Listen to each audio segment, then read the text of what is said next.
Hello guys, कैसे हैं आप सभी। मैं आशा करता हूँ मस्त होंगे। मस्त स्टडी चली हुई सभी की।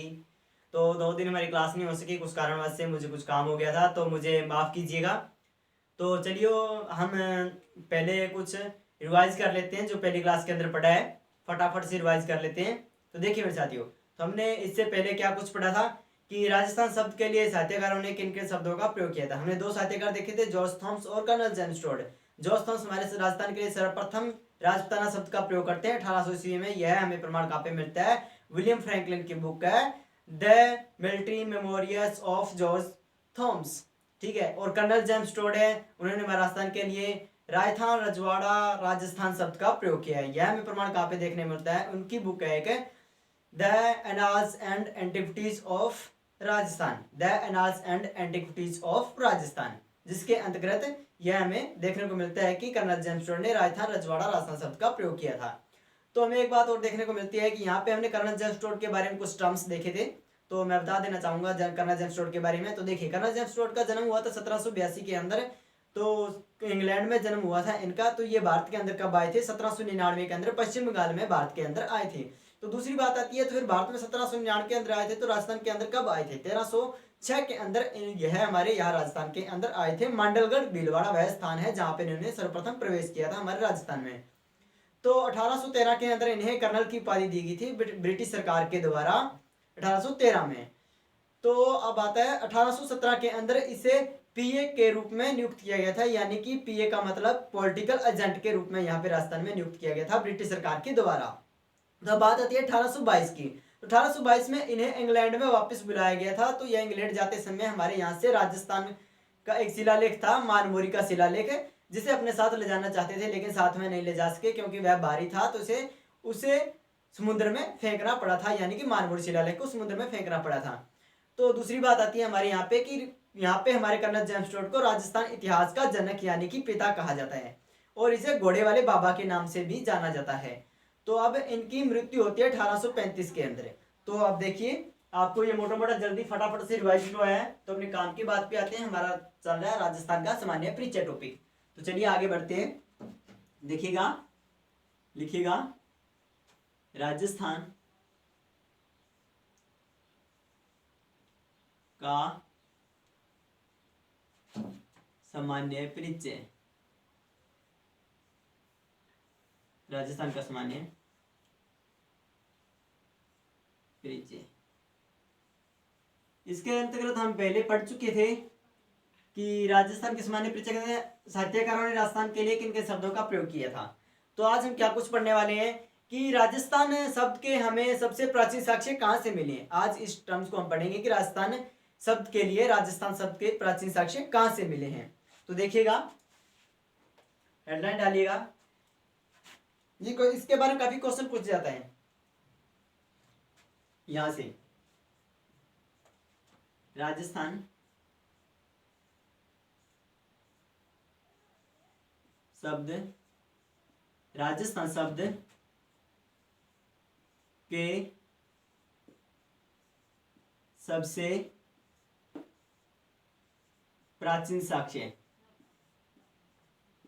राजस्थान शब्द के सबसे प्राचीन साक्ष्य।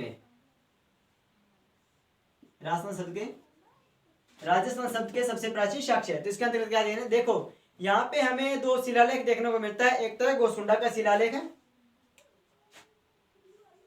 अपना आ गया गोसुंडा का शिलालेख।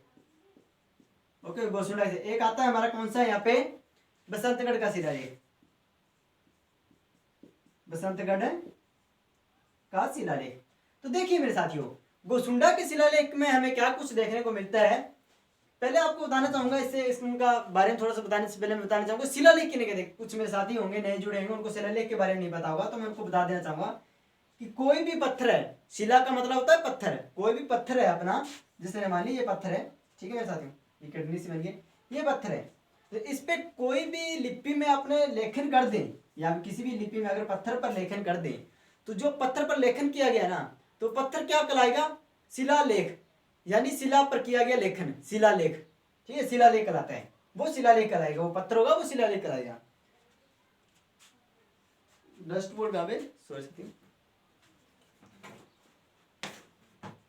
डस्टबिन कहाँ पर रख दिया? सॉरी साथी, 2 मिनट रुकिएगा।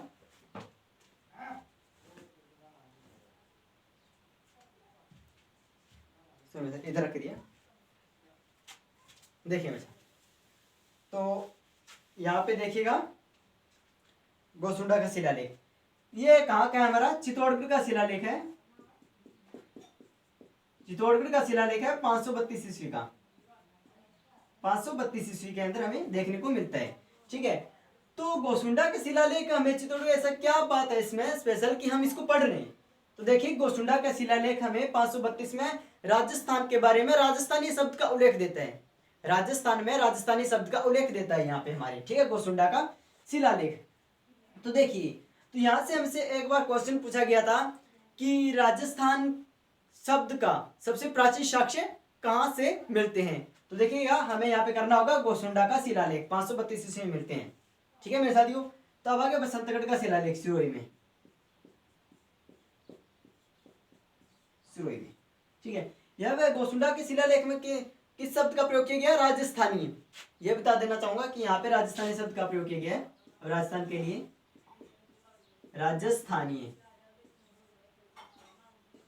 राजस्थानीय शब्द का प्रयोग किया गया है। और बसंतगढ़ के शिलालेख के बारे में देखते हैं हम। अब यह बसंतगढ़ का शिलालेख हमें सिरोही से मिलता है। कब का? ये 625 ईस्वी का।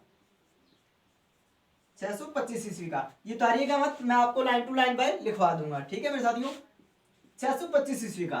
तो हम बसंतगढ़ के शिलालेख को क्यों पढ़ रहे हैं? देखिएगा मेरे साथियों कि एक बार क्वेश्चन ऐसे भी आया था कि गोसुंडा का शिलालेख नहीं दिया गया था उसके अंदर, तो बसंतगढ़ का शिलालेख ऑप्शन के अंदर था, तो बसंतगढ़ का शिलालेख माना गया था आंसर। एक बार क्वेश्चन ऐसे आया था कि एक बार आया था गोसुंडा के शिलालेख में कि सबसे प्राचीन साक्ष्य कहाँ से मिले? गोसुंडा का शिलालेख चित्तौड़गढ़। सबसे प्राचीन साक्ष्य कहाँ से प्राप्त हुए? गोसुंडा का शिलालेख 532 ईस्वी का राजस्थान के शब्द के बारे में उल्लेख करता है, जो कि सबसे प्राचीन है। तो एक बार पूछा गया था, ऐसे ही क्वेश्चन पूछा गया था, लेकिन उसके अंदर गोसुंडा का शिलालेख ना देकर बसंतगढ़ का शिलालेख था ऑप्शन में। तो उस एग्जाम के अंदर हमें बसंतगढ़ का शिलालेख सही करना था, तो उसके एग्जाम के अकॉर्डिंग था। इसके बारे में हम बसंतगढ़ के शिलालेख में देखने चाहेंगे 625 में। यहाँ पे हमें कौन सा नाम शब्द का देखने को मिलता है? राजस्थानीय द्वितीय।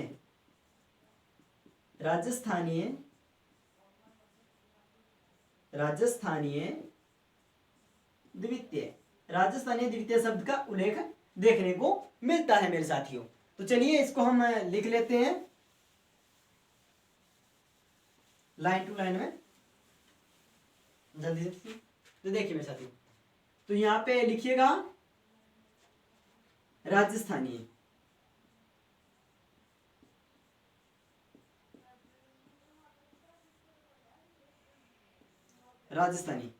राजस्थानी शब्द का उल्लेख हमें कहां से देखने को मिलता है? अभी मैंने आपको बताया गोसुंडा का शिलालेख।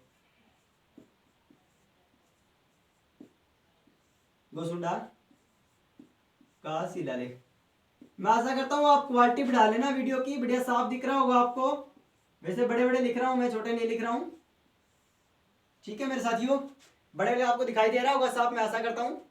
गोसुंडा का शिलालेख चित्तौड़गढ़ में।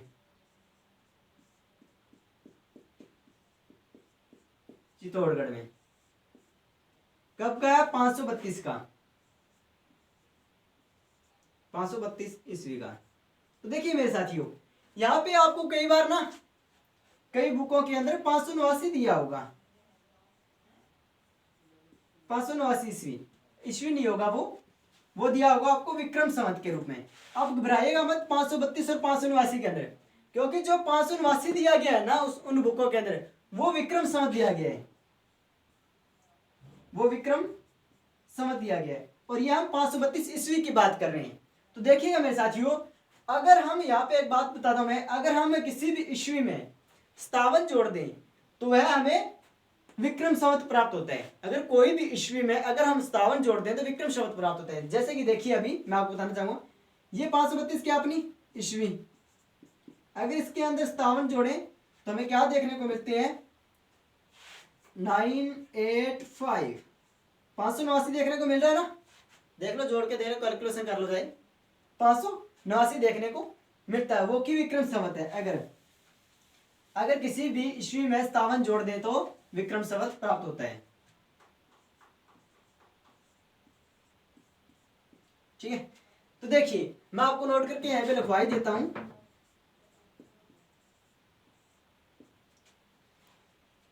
अगर किसी भी अगर किसी ईस्वी में अगर किसी ईस्वी में 57 जोड़ दें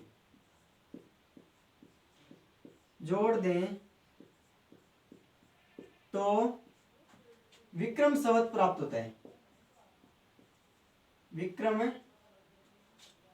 विक्रम संवत प्राप्त होता है। संवत प्राप्त होता है। अगर किसी भी ईस्वी में हम 57 जोड़ दें तो वह हमें विक्रम संवत प्राप्त होता है। तो चलिए आगे बढ़ते हैं। एक हमें देखने को मिलता है राजस्थानीय द्वितीय। राजस्थानीय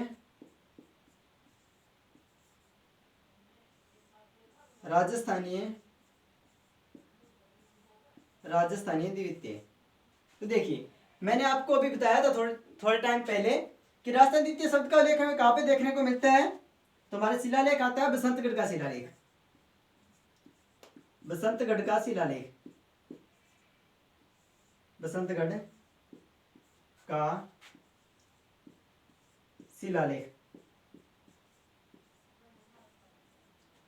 बसंतगढ़ का शिलालेख कहाँ का? ये सिरोही में।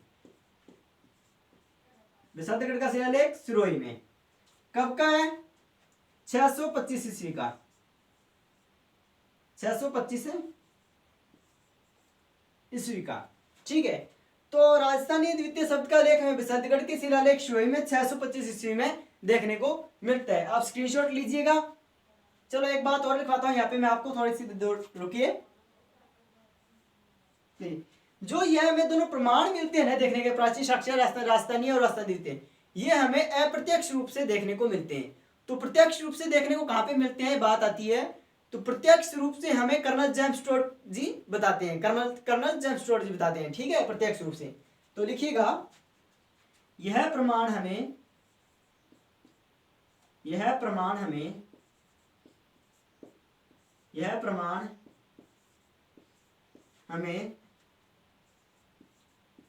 अप्रत्यक्ष रूप से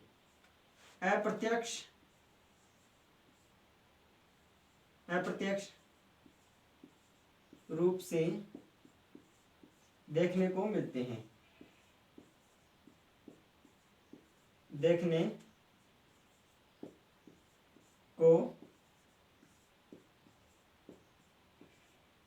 देखने को मिलते हैं। तो प्रत्यक्ष रूप से हमें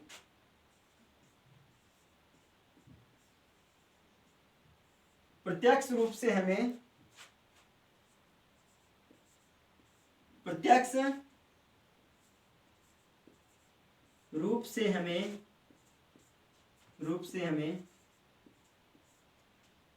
कर्नल जेम्स टोड, प्रत्यक्ष रूप से हमें राजस्थान का नाम, प्रत्यक्ष रूप से हमें राजस्थान का नाम कर्नल जेम्स टोड देते हैं। कर्नल जेम्स टोड देते हैं। देते हैं। तो यह हमें अप्रत्यक्ष रूप से मिलते हैं प्रमाण, और प्रत्यक्ष रूप से कौन देते हैं? कर्नल जेम्स टोड हमें यह प्रत्यक्ष रूप से। आप स्क्रीनशॉट लीजिएगा, लिख रहे हैं तो सबसे बढ़िया बात है, वरना स्क्रीनशॉट लीजिएगा। मैं साइड हट जाता हूं।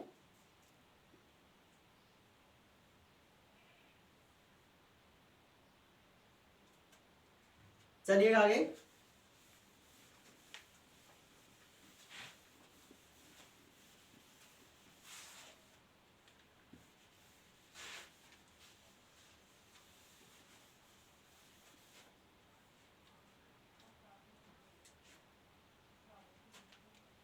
अब आगे देखेंगे हम राजस्थान के नाम के बारे में।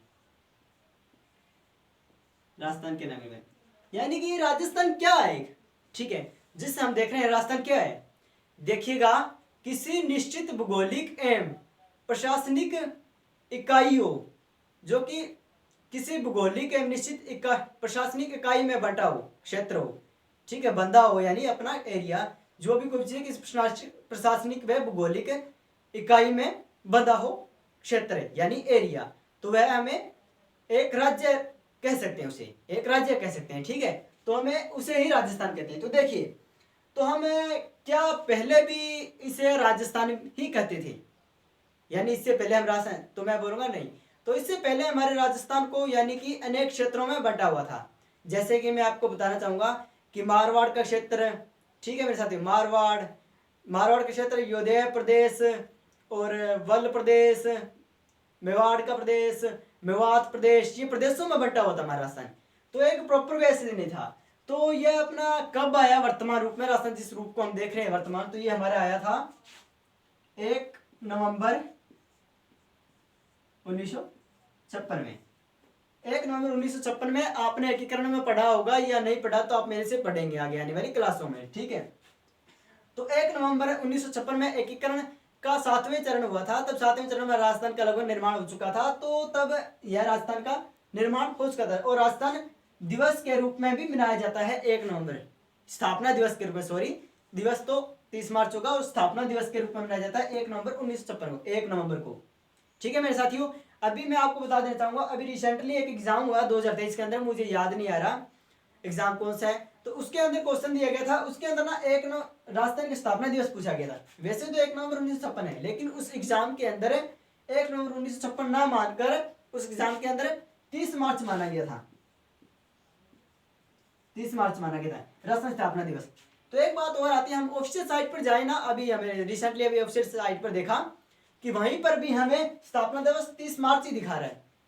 ठीक है, तो मेरा मानना है कि यहाँ पे वो ऑप्शन में अगर देंगे ना अब की बार क्वेश्चन में, तो आपको पूछ लिया स्थापना दिवस, तो कंफ्यूजिंग मत होना है। तो स्थापना दिवस पूछा, तो आपको ऑप्शन के अंदर 1 नवंबर और 30 मार्च दोनों एक साथ नहीं मिलेंगे। ठीक, पहली बात मिलेंगे नहीं, दोनों एक साथ नहीं मिलेंगे। और अब दूसरी बात आती है, अगर हमने पूछ लिया राजस्थान का दिवस, सीधा पूछा दिवस, ठीक है, तो अभी ये दोनों तारीखें एक साथ देखने को नहीं मिलेंगी ऑप्शन के अंदर। ठीक है, ज्यादा कंफ्यूजिंग मत होइएगा अभी, क्योंकि रिसेंटली एग्जाम के अंदर दिया गया है ये क्वेश्चन, उसके अंदर 30 मार्च माना गया है राजस्थान में, और साइट भी ऑप्शन दिखाती है, तो हमें 30 मार्च ही दिखा रही है स्थापना दिवस।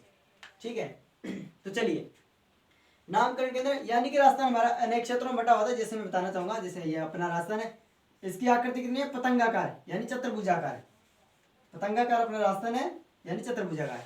देखो, तो क्षेत्रों के अंदर कैसे बंटा हुआ था, यहाँ वाला क्षेत्र क्या था अपना योधेय प्रदेश, इधर वाला क्षेत्र क्या था मारवाड़, तो यहाँ वाला क्षेत्र क्या था वल्ल प्रदेश, यहाँ का क्षेत्र था मेवात, तो इस यहाँ के क्षेत्र था मेवाड़। ऐसे कई क्षेत्रों में बंटा हुआ था, यहाँ पे शेखावाटी, ऐसे अलग अलग क्षेत्रों में बंटा हुआ था। प्रॉपर राजस्थान नहीं था नाम इससे पहले। तो उन क्षेत्रों को हम पढ़ने वाले हैं, और उन क्षेत्रों के अंदर अब वर्तमान में कौन कौन से जिले शामिल हैं वो भी हम अब देखने वाले हैं। मैप बनाएंगे अपना, थोड़ा सा अपने निकालिए नोटबुक, चलिए। नामकरण, यहाँ पे हेडलाइन डालिए, नामकरण, नामकरण। ठीक है मेरे साथियों, तो नामकरण के अंदर हम देखना चाहेंगे,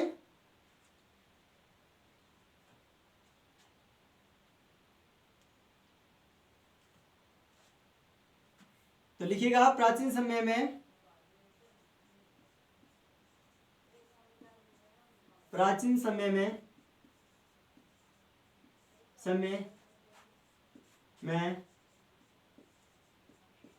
हमारा राजस्थान, प्राचीन समय में हमारा राजस्थान निम्न क्षेत्रों में बंटा हुआ था। निम्न, चलो ऐसे लिख दो, छोटे छोटे क्षेत्रों में बंटा हुआ था, छोटे छोटे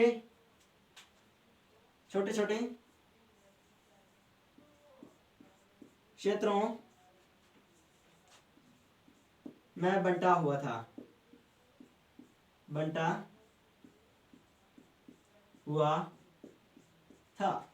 तो छोटे छोटे क्षेत्रों में बंटा हुआ था प्राचीन समय में हमारा राजस्थान। तो मैंने आपको बताया अभी किस तरह से बंटा हुआ था, तो उन्हीं क्षेत्रों को हम पढ़ने वाले हैं। तो अब मैप बनाइएगा अपना राजस्थान का देखियो मेरे साथियों,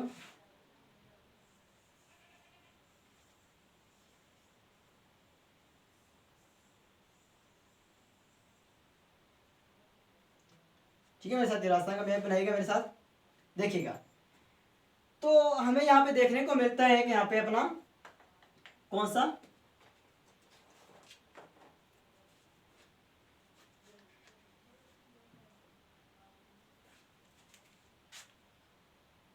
यहाँ पे हमें देखने को मिलता है योध्या प्रदेश,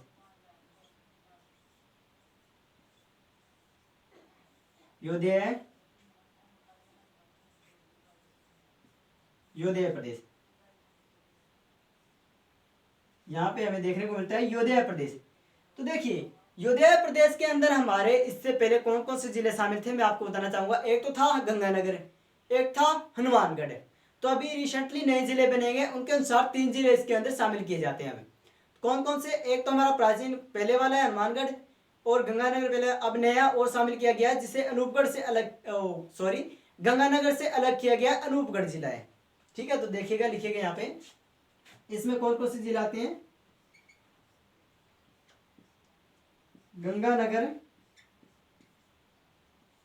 गंगानगर प्लस अपना आ गया हनुमानगढ़,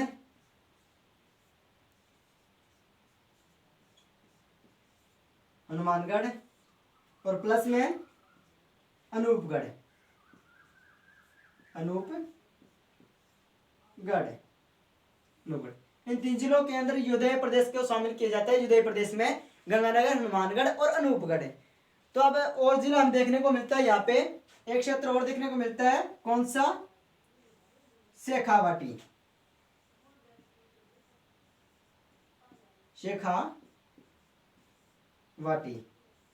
शेखावाटी प्रदेश। देखिए मेरे साथियों, शेखावाटी प्रदेश के अंदर किन किन जिलों को शामिल किया जाता है। तो इससे नए जिले बनने से पहले इनके अंदर कौन से जिलों को शामिल किया जाता है मैं बताना चाहूंगा। एक तो सीकर, झुंझुनू, चूरू, 3 जिलों को शामिल किया जाता था शेखावाटी क्षेत्र के अंदर। तो अब हाल ही में रिसेंटली में नए जिले बने हैं, तो उनके साथ नीम का थाना जिला और साथ में इसके जुड़ा है। ठीक है मेरे साथियों, तो लिखिएगा इनमें कौन कौन से जिलों को शामिल किया जाता है। सीकर प्लस में झुंझुनू, झुंझुनू और प्लस में चूरू, सीकर, झुंझुनू, चूरू और प्लस में नीम का थाना, जो कि रिसेंटली जिला बना नया। किससे अलग होकर बना है बताइएगा, कमेंट कीजिएगा। चलो मैं बता देता हूं आपको, नीम का थाना सीकर से अलग होकर बना है, नीम का थाना।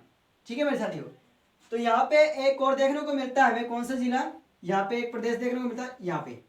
ठीक है, कौन सा है वो, जंगल प्रदेश,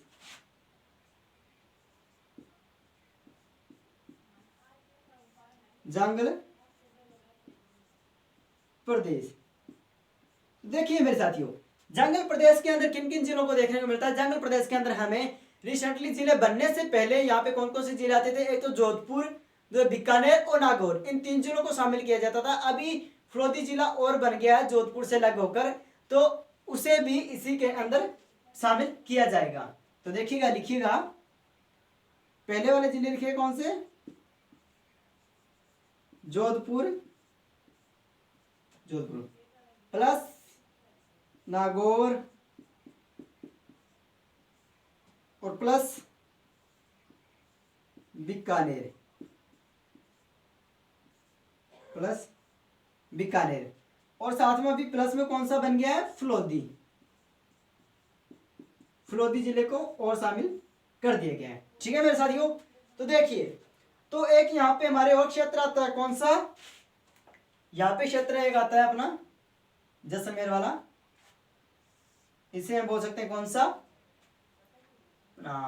मांड क्षेत्र या वल प्रदेश। मांड और वल प्रदेश भी बोलते हैं, मांड क्षेत्र भी बोलते हैं। लिखिएगा मांड या वल। ओके मेरे साथियों, मांड और वल प्रदेश में किसको शामिल किया जाता है, यहाँ पे हमारा जिला आता है एक जैसलमेर।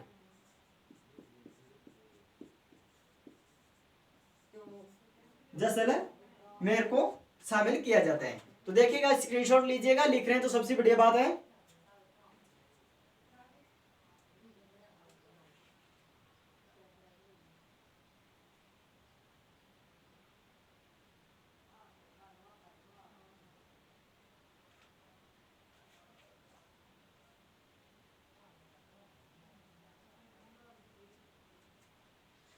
तो मैं ऐसा करता हूँ आपने स्क्रीनशॉट ले लिया होगा, लिखा होगा तो बड़ा सबसे बढ़िया बात है।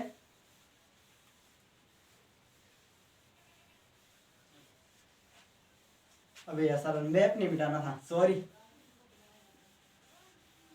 तो चलिए, अब टाइम हो चुका है वैसे तो। कल ही लगाते हैं अगली क्लास अपनी, कल करते हैं।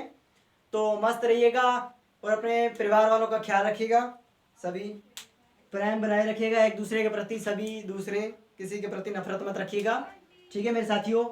तो देखो मैं आपको कुछ बताना चाहूँगा थोड़ा सा जाते समय। तो देखिए मेरे साथियों, अभी हमारे हाल में नए जिले बनाए गए हैं, काफ़ी बच्चों के कंफ्यूजिंग है कि किस तरह से तैयारी करें। तो घबराए मत, मेरे बात मानो, घबराओ मत, बढ़िया तरीके से अपनी तैयारी रखो। जिस तरह से हमें आंकड़े मिल रहे हैं सरकार के द्वारा, सिर्फ वही पढ़ो। ऐसे नाप शनाप आंकड़े मत पढ़ो, जहाँ से भी उठाकर कहीं से भी दिए जा रहे हैं वो आंकड़े मत पढ़ो।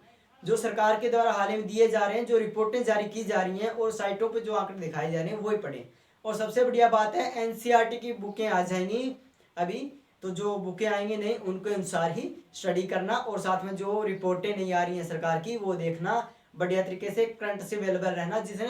जिन्होंने प्राचीन जी के पुराना जी के पढ़ा है राजस्थान का, वो ज़्यादातर तो करंट अफेयर से जुड़े रहें, ठीक है मेरे साथ, करंट अफेयर के साथ जरूर जुड़े रहें। तो आपको वहाँ से अपडेट्स वगैरह मिलती रहेगी कि राजस्थान के बारे में, रिपोर्टों के बारे में काफ़ी जगह कहीं पे आपको पढ़ने को मिलेगा। तो मेरी बात मानो, आप पहले तो आप क्या करना कि एक तो मैप ले लेना, कि जो नए जिले हैं मैप ले लेना, उनको रीडिंग कर लेना, और दो खाली राजनीतिक मैप ले आना, ठीक है, पॉलिटिकल मैप ले आना। तो उनको अपने आप भर के देखना, तो 3-4 मैप भर लेना, फिर देखना आपको अपने आप याद हो जाएगा। ज़्यादा टेंशन में ऐसे नहीं, मैप को याद करने का तरीका मैं बताता हूँ। मैप को ऐसे याद नहीं किया जाता कि सीधा देखा हम रट्टा मारे, वैसे कभी मैप याद नहीं होता। आप क्या करो, 5-6 मैप लिए हो राजस्थान के, पहले दिन आपने मैप देखा, अपने मैप देखो, जो जो अपने माइंड के अंदर जिले रहे याद, उनको उनके अंदर नोट कर दो, ठीक है। नोट कर लिया आपने, क्या क्या उसको नोट कर लिया। तो अब जो जिले रह गए अपने, ठीक है, जो जिले अपने याद नहीं रहे, तो उनको अपने मैप के अंदर देखो कि कौन कौन से हमें जिले याद नहीं रहे, मिला लिया। तो उन जिलों के दोबारा से रिवाइज करो। फिर क्या करो, जो मैप भरा है अपना, जो जिले खाली रहे हैं ना, फिर उनको बिना देखे से फिर से भरो। अगर 99% आपको सारा मैप ऐसे कवर हो जाएगा। अगर 1-2 जिला और भी रह जाता है तो आप देख लेना, ठीक है। ऐसे एक दिन में 2 मैप भर लेना, आप 2 मैप अपने क्लियर कर लेना। फिर क्या करना कि दूसरे दिन भी ऐसे ही करना कि अपना मैप देख लेना 1-2 बार, फिर एक मैप भर लेना, फिर तीसरे दिन भी ऐसे करना, 2-3 दिन ऐसे करोगे ना, तो आपको याद करने की जरूरत नहीं होगी। ओके मेरे साथियों, बस आपने देखना है मैप को, कहाँ पे क्या कुछ है, आपने रट्टा नहीं बनाना है, आपने देखना है मैप को सिर्फ, ठीक है। तो जो आपको याद रहे वही आपने मैप के अंदर, जो लोकेशन आपको याद रहे वही सिर्फ उसमें लिखेगा। जब टेंशन मत लिएगा, ऐसे नहीं कि आपको कुछ याद जिले नहीं रहे, मान लो आपको अभी हमें 50 जिले हैं, तो ऐसे नहीं कि आपको 20-25 जिले याद रहे, 20-25 नहीं याद रहे, तो घबराइएगा मत। नए हैं तो ऐसी स्थिति बन सकती है, लेकिन पुराने अपने साथी हैं तो उनको ये स्थिति नहीं रहेगी, उनको तो लगभग मालूम ही लग जाएगा।